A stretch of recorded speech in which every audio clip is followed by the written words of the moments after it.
I'm Dawn from Media Club Room, and we're live here at the ASEAN China-India Youth Leadership Summit 2024. And I'm now here with Sherlina Kaur, Education Manager at SDG Academy and UN Sustainable Development Solutions Network. Now, Sherlina, being in the education sector, how do you see the ASEAN China-India Youth Leadership Summit as a platform for empowering young leaders with the knowledge and skills to advance SDG goals, particularly in sustainable urban development and climate action? So I think it's really important for youths to come together all the time in order to share their resources and their knowledge, what's happening in their areas, and then be able to come up with solutions that are more effective. Now, in your role at SDG Academy, how do you see these educational initiatives empowering the youth to become effective advocates for sustainability? Yeah, so at the SDG Academy, I'll just share a little bit. We do make all of our resources absolutely free and accessible. So we run so many courses. We have about 50 courses to do with various themes in sustainable development. So like you have financing, you have climate change, and all of these are absolutely free to take. So I think that's really important because information is power, and to make information free is important so that the youth of today are more aware. They have, current knowledge to deal with the challenges of today and the challenges that are to come. So are there any specific programs or initiatives from the Academy that you can share? I can. So this is more on a bit of a larger scale, but very much to do with the built environment. We are actually one of 17 partners in something called the Build Skills Academy. So it is actually a project in the EU funded by the European Commission to upskill the construction labor force in the European Union as a whole.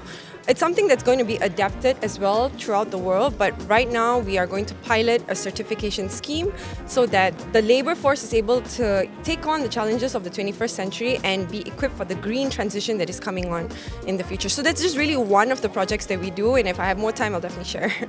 Actually, that's really inspiring. I think from your perspective at SDG Academy, right? Can you share any inspiring examples of these youth-led initiatives that have emerged from the program so far? Yeah, so throughout our courses, actually, we engage with a lot of youths and young professionals that want to learn more about the sustainable development. So whenever we go to events or if they reach out to us, sometimes we offer internships or we lead them to a path to actually discover where they want to take on sustainability in. So we become more of like a place where they can have a conversation or to learn more about the sustainable themes that they learn through our courses. So really, it's just an avenue for them to network with us and, for us to continue to inspire the youths of today.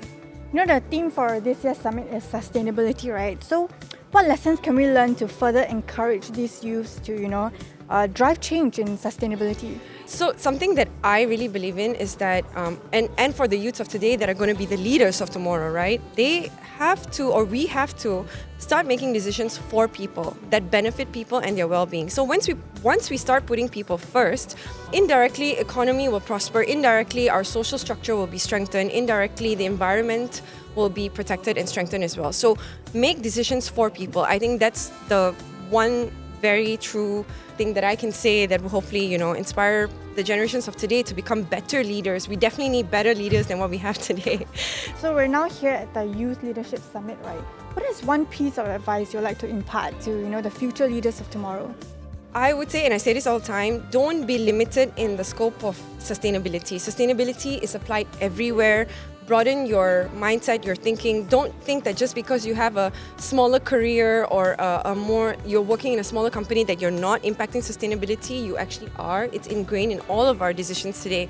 And be open to, exploring different paths even. So I would say sustainability is not limited to what you're studying in. It's actually in everything, and the world is your oyster.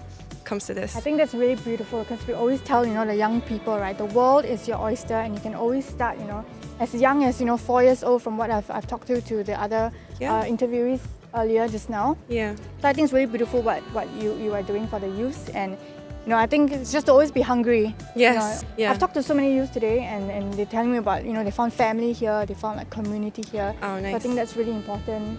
And yeah, really excited for what's to come out of this summit. Oh, thank you so much. I had a really good time interviewing you. Thank you so much, Sherlina. Thank you.